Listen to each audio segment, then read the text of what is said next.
सास की कंजूसी। यह मेरा निजी संस्मरण है जिसे मैंने कहानी का रूप दिया है। शादी के बाद मैं पहली बार मायके आई थी। उन्हीं दिनों मेरे बचपन की सहेली भावना भी मायके आई हुई थी। मैंने उसे फोन करके अपने घर बुलाया। भावना का परिवार तो मध्यम वर्गीय था, पर उसकी शादी संपन्न परिवार में हुई थी। दूसरे दिन वह अपने 5 महीने के बेटे को लेकर मेरे घर आई। हमारे सिंधी समाज में बेटी की शादी होती है तो उसे त्योहारों जैसे होली, दिवाली, मकर संक्रांति और कई छोटे बड़े त्योहारों पर मिठाई भेजी जाती है, जिसे दिनू कहा जाता है।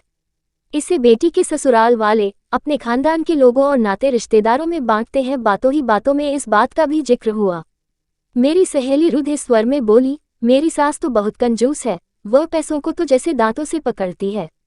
मेरे मायके से जो भी मिठाई आती है वो पूरी की पूरी मेरी नंद रत्ना को भेज देती है और बोलती है कि फालतू मिठाई खरीदने में पैसे क्यों खर्च करूं। फिर वह अपनी आंखों में आए हुए आंसुओं को पोंछते हुए बोली, नाते रिश्तेदार जब मेरी सास को मिठाई न देने की उलाहना देते हैं तो वह साफ झूठ बोलती है कि मेरी बहू के मायके वालों की आर्थिक स्थिति अच्छी नहीं है, वो लोग इतनी मिठाई नहीं भेजते कि मैं उसे बांट सकूं। मैंने भावना से सवाल किया, क्या तुम्हारे पति कुछ नहीं कहते? तो वह बोली, वह तो चाहकर भी कुछ नहीं बोल पाते, क्योंकि घर में तो रोब मेरी सासू माँ का ही चलता है। मैंने 5-10 मिनट सोचा, फिर उसे एक तरकीब बताई।